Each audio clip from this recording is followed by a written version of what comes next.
જય મુરલીધર, હું હામાભાઈ આહિર. કેમ છો મિત્રો? મજામાં? મારા આજના વિડીયોમાં આપનું સ્વાગત છે. સત્ય ઘટના આધારિત વિડીયો જોવા માટે મારી યુટ્યુબ ચેનલ હામાભાઈ આહિર ઓફિશિયલની વિઝિટ કરશો. મિત્રો, હમણાં 2 દિવસથી એક મુદ્દો ખાસ સગે છે સોશિયલ મીડિયામાં, જ્યાં વાંચ્યા એ જ વાત. બગદાણા બહુચર્ચિત કેસના પીડિત નવનીત બાલદિયા રાજકારણના રંગમાં રંગાણા, કોંગ્રેસનું દામન થામી લીધું. અમિતભાઈ સાવડા દ્વારા ખેસ ધારણ કરાવી દીધો. નવનીત બાલદિયાની કોંગ્રેસમાં એન્ટ્રી. મીડિયાવાળા જ્યારે પૂછે છે કે નવનીતભાઈ, તમારું કોંગ્રેસમાં જોઈન કરવાનું કારણ, તો એ એવું કહે છે કે એ મારી વિચારધારા. પછી એ ઘણા બધા એવા જે ઘટના ઘટી એનું કહે છે કે ધોરાજીમાં ઘટના ઘટી, રાજકોટમાં ઘટી, બોટાદમાં ઘટી, આણંદમાં ઘટના ઘટી, એને કોઈને ન્યાય નથી મળ્યો. તો શું આ નવનીત બાલદિયા કોંગ્રેસમાં જશે તો આ લોકોને ન્યાય મળી જશે? આ એક પ્રશ્ન. અને નવનીત બાલદિયા જ્યારે એક મીડિયામાં ટેલિફોનિક વાત કરતા હતા કે હીરાભાઈને એ કોઈ મારો ફોન ઉપાડતા નથી, હીરાભાઈ મારો ફોન ઉપાડતા નહોતા, એટલે પછી હું કોંગ્રેસમાં જતો રહ્યો. પછી મીડિયાવાળા પાસે હીરાભાઈને ફોન લગાડે છે, ફોન કનેક્ટ કરે છે, કોલ કોન્ફરન્સ થાય છે. પછી નવનીત બાલદિયાને પૂછવામાં આવે છે કે નવનીતભાઈ, તમારો ફોન હીરાભાઈ નહોતા ઉપાડતા? તો પાછા નવનીત બાલદિયા ત્યાં પાછા બીજી વાત કરે છે કે ના, એવું નથી, એ અમારી એની મેટર છે, અમારે કામ હશે તો અમે એના બંગલે જતા રહીશું, અને આ મેં જે કોંગ્રેસમાં જોઈન કર્યું એ મારી વિચારધારા. પછી તો આ કોંગ્રેસમાં જોઈન કરે નવનીત બાલદિયાની, હીરાભાઈને ખબર પડે. પછી હીરાભાઈને થોડુંક ભોઠપ જેવું લાગે. પછી હીરાભાઈને કહેવું પડ્યું ખુદને બચાવવા માટે કે ભાઈ, પોતપોતાની વિચારધારા, જે પાર્ટીમાં જવું હોય એ પાર્ટીમાં જઈ શકે. હીરાભાઈ પોતાને બચાવવા માટે શું કામ કીધું? કેમ કે નવનીત બાલદિયાને ન્યાય અપાવવા માટે હીરાભાઈ ભાજપના છે, ભાજપ સરકાર ઉપર ચડી જતા કે ગમે એમ થાય નવનીત બાલદિયાને ન્યાય અપાવવાનો છે. 1 જાન્યુઆરી 2026 ના દિવસે હનુમંત હોસ્પિટલમાં નવનીત બાલદિયાના ખબર અંતર પૂછવા આવે છે હીરાભાઈ. પછી મવામાં સભા પણ કરે છે. હજારોની સંખ્યામાં માનવ મેરામણ ઉમટે છે ને હીરાભાઈ ન્યાયની ખાતરી આપે છે. એટલે આ ભાઈ નવનીતભાઈ ફેમસ થઈ ગયા, આખા ગુજરાતમાં ફેમસ નવનીતભાઈ થઈ ગયા. હીરાભાઈ આવ્યા, હીરાભાઈ ભાષણ આપ્યું, ન્યાયની ખાતરી આપી, એટલે નવનીતભાઈ ફેમસ થઈ ગયા. એના પછી જ્યારે નવનીતભાઈને મીડિયાવાળા દ્વારા પૂછવામાં આવ્યું કે આગળના સમયમાં, આગળના ટાઈમમાં તમે રાજકારણમાં જવાના છો, તો ત્યારે નવનીતભાઈ ના પાડે છે કે ના ના ના ના, હું તો સમાજની સેવા કરવાનો છું, સમાજને ન્યાય દેવડાવવાનો છું, હું કોઈ રાજકારણમાં જવા નથી માગતો. પછી પાછા એમ પણ કહે છે કે હીરાભાઈ ને પરસોત્તમભાઈ જેમ કહે છે એમ હું કરીશ. પણ જ્યારે અહીંયા તો કોંગ્રેસમાં જતા રહ્યા તો હીરાભાઈને પરસોત્તમભાઈને કોઈને પૂછ્યું નથી, અને ઉલટું એમ કીધું કે હીરાભાઈ તમારો ફોન ઉપાડતા નથી. હીરાભાઈ ને પરસોત્તમભાઈ ને કુંવરજી બાવળિયા, વિમલભાઈ સુડાસામા, એ બધાય ખબર અંતર પૂછવા હોસ્પિટલમાં જાય છે. ને પછી ગાંધીનગર પણ બધા જાય છે, ધારાસભ્યો, મંત્રીઓ અને સાંસદો. શું કામ? નવનીતને ન્યાય અપાવવા માટે. ને જે પણ આમાં ઇન્વોલ્વમેન્ટ આરોપી હતા એની તમામની ધરપકડ થાય છે. બગદાણા પીઆઈ મેડમ સાહેબ છે એની પણ બદલી થઈ જાય છે અને એસઆઈટીની રચના કરવામાં આવે છે.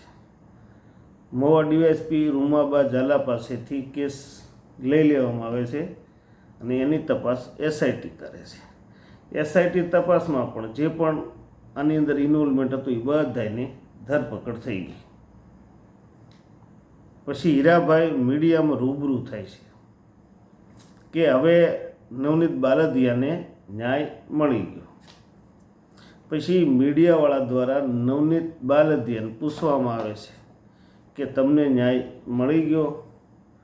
તો નવનીત બાલદિયા દ્વારા એવું કહેવામાં આવે છે કે જે પોલીસ કર્મચારી છે જેણે મારા કેસમાં મને સપોર્ટ ન કર્યો એના ઉપર એક્શન નથી થયું એટલે મને હજી ન્યાય નથી મળ્યો.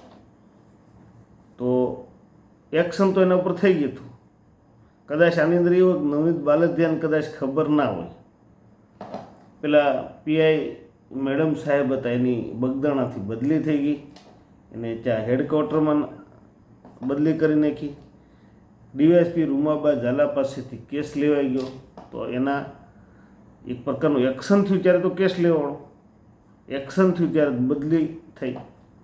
તો એણે એવું કીધું કે હજી મને મતલબ આમ 100% કહેવાતો ન્યાય એવો નથી મળ્યો, એવું આ નવનીત બાલદિયાએ કીધું હતું. ને હવે છેલ્લે કોંગ્રેસનું દામન થામ્યું. ઘણા બધા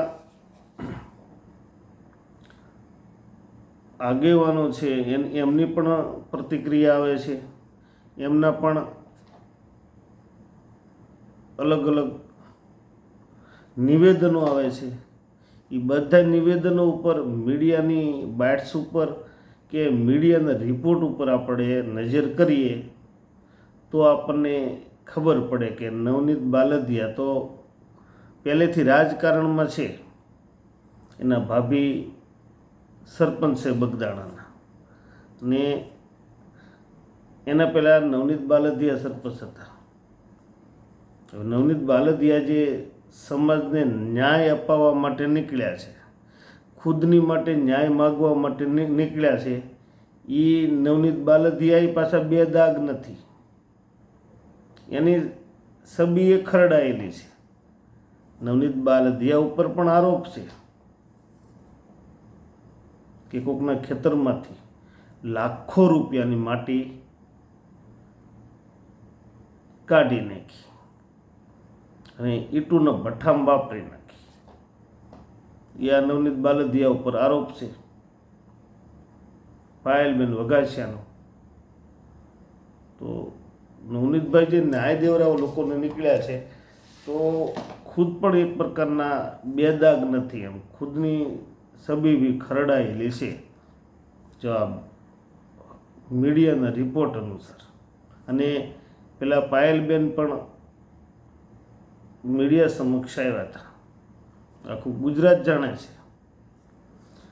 છતાં કોળી સમાજ આમની સાથે ઊભા રહ્યા. હવે મારે નવનીત બાલદિયાને એ પૂછવાનું છે કે જે તમે સભા કરી, ભાવનગર ન્યાય સભા કરી, કે તમે સમાજને આહવાન કર્યું આવો આવો, કે તમે હોસ્પિટલના બેડ ઉપર રડ્યા, લોકોને હાથ પગ બતાવ્યા કે જો મને અહીંયા માર્યું અહીંયા માર્યું, લોકોને તમારી બાજુ આવવા રિક્વેસ્ટ કરી, ન્યાય સભામાં આવવા માટે તમે રિક્વેસ્ટ કરી, એ અંતે તો એક રાજકીય ફાયદો મેળવવા માટે કર્યું એવું મને લાગે છે. તો મારું કહેવાનું એમ છે કે આ બધું આવો બધું જે બધો જોરદાર ગધેડો કર્યો, સમાજ આખો ભેગો કરી દીધો, હાલો હાલો હાલો હાલો સમાજના નામે તમે ઓહાપો મચાવી દીધો અને પછી તમે પાછા કોંગ્રેસમાં જતા રહ્યા. તો આવું કરીને કોંગ્રેસમાં જવા જ્યાં તમે, અને એની કરતાં કોંગ્રેસમાં તમારે જાવ તો આવું કંઈ કરવાની જરૂર નહોતી. કોંગ્રેસ તો તમને એમ નામે લઈ લે. કોંગ્રેસમાં જગ્યા ખાલી જ હતી, તમે કીધું કે હું આવી જાઉં તો તરત કે હાલો આવી જાઓ. મતલબ તમે આ બધો ગધેડો કર્યો, સમાજ આખો ભેગો કર્યો, અને આખા ગુજરાતમાં કેસને સખસારી બનાવી દીધો.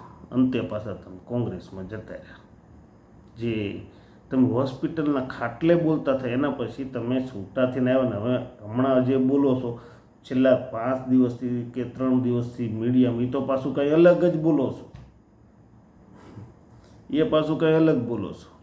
તમે એક બાજુ એવું કહો છો કે હું જ્યાં સમાજની સાથે અન્યાય થયો ત્યાં હું જાય ને સમાજને ન્યાય દેવડાવી.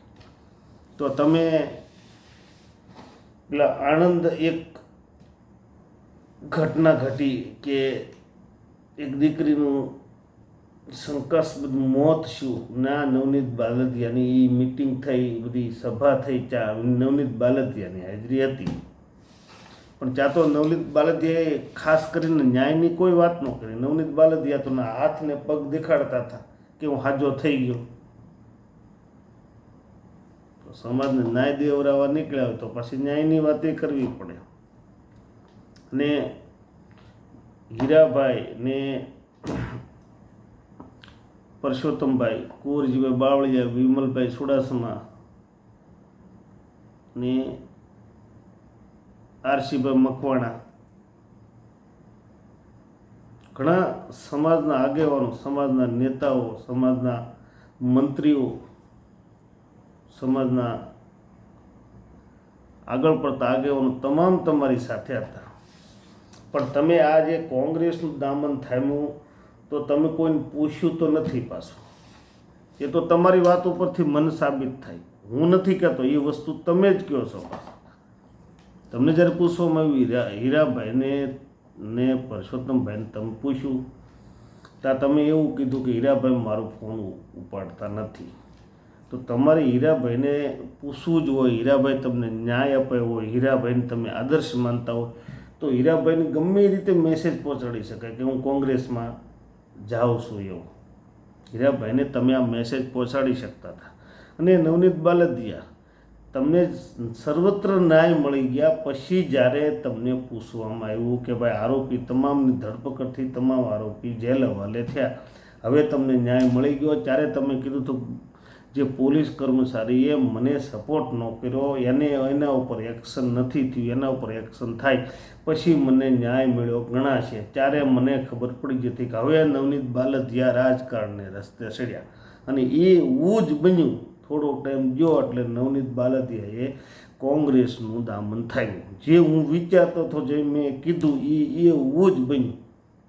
એટલે અંતે તો આ તમે એક જ આવું કર્યું એવું નથી. આ સમાજના નામ ઉપર કયેક આવા લોકો રાજકારણમાં ગરી ગયા છે. હું તમને આવું ભૂતકાળમાં ગણાવું તો 25 જણા છે જે સમાજના નામ ઉપર રાજકારણમાં ગરી ગયા. 2-3 દાખલા તો હમણાં તમને તાજેતરના આપી શકું. હાર્દિક પટેલ, હાલો હાલો હાલો હાલો સમાજ ભેગો કરી શું કર્યું છે, હાલમાં એ ધારાસભ્ય છે. પછી અલ્પેશ ઠાકોર, હું સમાજ માટે છું, સમાજ મારી સાથે છે, સમાજ મારી સાથે છે, સમાજ મારી સાથે. બનાસકાંઠાનો ઠાકોર સમાજ ભેગો કરીને ધારાસભ્ય એમ ચૂંટાઈ ગયા. આ વસ્તુ છે. સમાજના નામ ઉપર તમે એક જ આવી રાજકારણમાં એન્ટ્રી નથી મારી. સમાજના નામ ઉપર તો કઈ રાજકારણમાં આવી રીતે એન્ટ્રી મારી દીધી. પણ તમે હવે એવું કીધું કે મારી વિચારધારા છે. પહેલાં જ્યારે તમને પૂછવામાં આવતું ત્યારે તમારી વિચારધારા કદાચ નહીં હોય એવું મને લાગે તમારી વાત ઉપર. વિચારધારા તમારી હમણાં જ આવી બની લાગે. કેમ કે પહેલાં જ્યારે તમને પૂછવામાં આવતું કે રાજકારણમાં જાઓ તો ના પાડતા હતા કે નહીં રાજકારણમાં નહીં જાય. અને હમણાં તમને ખબર હતી કે સ્થાનિક સ્વરાજની ચૂંટણી આવે છે. નવનીત બાલદિયા આ બગદાણા સકસારી કેસમાં ફેમસ એટલે થઈ ગયા. નવનીત બાલદિયાને કોઈક પૂછવાનું છે કે મારી પાર્ટીમાં આવી જાય એવું તમને ખબર હતી. તમારી વાત ઉપરથી એવું મને લાગે છે ને અલગ અલગ મીડિયાના રિપોર્ટ્સ અનુસાર. કેમ કે તમે ખુદ જ કહો છો કે પહેલાં તો કોઈ મારી ઈચ્છા નહોતી, હમણાંથી મને એવી ઈચ્છા છે કે મારે, એટલે હમણાં જ સ્થાનિક સ્વરાજની ચૂંટણી એવી એટલે હમણાં જ તમને ઈચ્છા થઈ રાજકારણમાં જવાની. ને ભારતીય જનતા પાર્ટીએ તમને ન્યાય આપ્યો, તમે કોંગ્રેસમાં જતા રહ્યા, કંઈ ને કાંઈ થોડું ભારતીય જનતા પાર્ટીને નુકસાન તો થશે. ભારતીય જનતા પાર્ટીને થોડું ઘણું કંઈનું કંઈ નુકસાન તો જશે. ને આવનારા સમયમાં હીરાભાઈ કે પરસોત્તમભાઈ કે કુંવરજીભાઈ કોઈને ન્યાય દેવડાવવા આવી રીતે સમાજમાં જશે તો પહેલાં જાણશે કોણ છે, કેવો માણસ છે, કઈ પાર્ટીમાં છે. ન્યાય અપાવ્યા પછી માણસ બદલી તો નહીં જાય ને. આવું બધું એંગલથી વિચારીને પછી કોઈનો સપોર્ટ કરશે. આ તમારા કેસમાં એવું લાગે મને, કેમ કે તમને જ્યારે હીરાભાઈને તમે જ્યારે પેલા મીડિયાની લાઈનમાં કનેક્ટ હતા ત્યારે હીરાભાઈને જરાક એને શબ્દો ઉપરથી મને લાગ્યું કે હીરાભાઈને તમે પૂછ્યું નથી, એવું એને શબ્દો ઉપરથી મને લાગ્યું. એને ખુદને પોઠપ ન અનુભવ એટલા માટે હીરાભાઈ કીધું કે ભાઈ એ રાજકારણ તો પોતપોતાની વિચારધારા છે. સાચી વાત છે, પણ તમને જેણે ન્યાય દેવડાવ્યો, તમે જેને આદર્શ માનતા હતી, એને તમારે એને પૂછવાની પણ તમારી ફરજ છે. એ તો તમે પૂછ્યું નહીં. ચાલો મિત્રો, કાંઈ વાંધો નહીં, આજના વિડીયોમાં એટલું જ. આ મેટરમાં કંઈ નવો વળાંક આવે તો હું તમને વિડીયોના માધ્યમથી જણાવીશ. મારો વિડીયો તમને સારો લાગ્યો હોય તમારા મિત્રો સાથે શેર કરો, અમારી ચેનલને લાઈક સબસ્ક્રાઈબ કરો, મારા વિડીયોને લાઈક કરો. જય મુરલીધર, જય દ્વારકાધીશ.